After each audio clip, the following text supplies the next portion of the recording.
Take me back to your childhood. Like, where did you grow up, and when did the ball really start get rolling for you? So I was born in Toronto, moved to Ohio back in 2001, and came from an immigrant family. Nobody in my family was like here from North America or anything like that, and so we just had like an entrepreneurial spirit. So it's like in our culture, it's very common to barter, right? Like just trade for money. And so I think like that was a really big thing for myself. Was I never had the idea of ever getting a job or getting paid for, salary or anything like that. It was always in terms of margin for me. Like that's what always like made sense for me. And so ever from like a super young age, I was always finding things to buy and then sell. So whether it was special mechanical pencils that had sports teams on them, or silly bands, or video games, or Nintendo Wii's back when the Wii's first came out, you couldn't get a hold of them. I'd go out buy like 5 of them and then go sell them on eBay for a margin, or anything I get my hands on. That eventually went from little items for a few dollars to hundreds of dollars, to then buying cars for thousands of dollars that needed work, doing some work on them, getting the margin on that, to flipping houses, to eventually going into a position of getting into the solar industry. And in the solar industry, that's really what we do.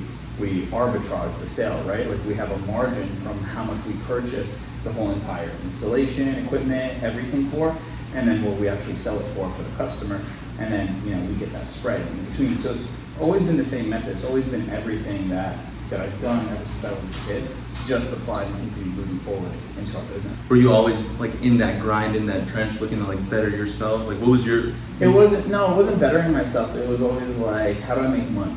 It was always like, I don't know what it was, but like money was always something that was of a lot of interest for me. And I think what it came down to was like, I had all the things that I needed growing up. I didn't have the things that I wanted.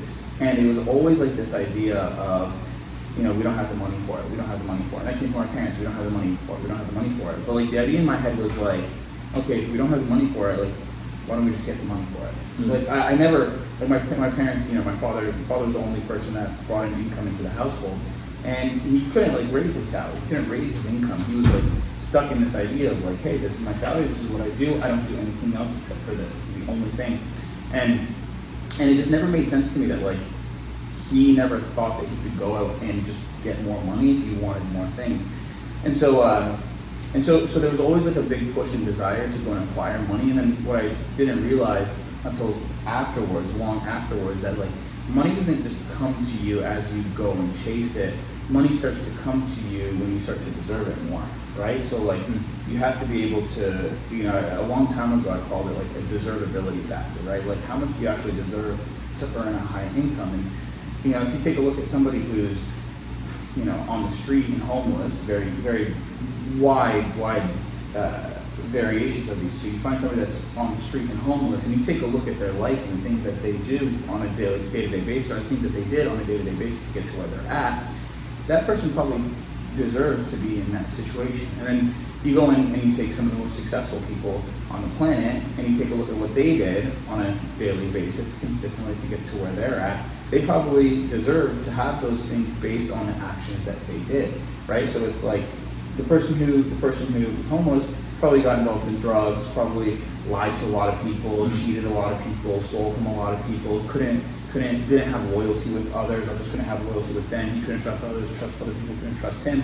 First, you take the other side of it, it's like those are probably the best people, the wealthiest people on the planet, probably have great relationships with other people, probably did all the right things, probably cut off the booze, the drugs, all of that stuff. They probably honed in on their craft and their skill set. They sacrificed the parties, the women, they probably did all of that. And so it's like the actions that they did and the character traits that they had helped them get to where they were at. And that's something I learned long after. And so that's why when I always chased money, it didn't really come to me.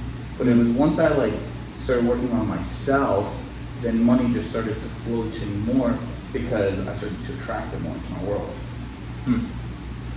Were you always like a top performer? Like, did you struggle in the beginning? No, I didn't struggle.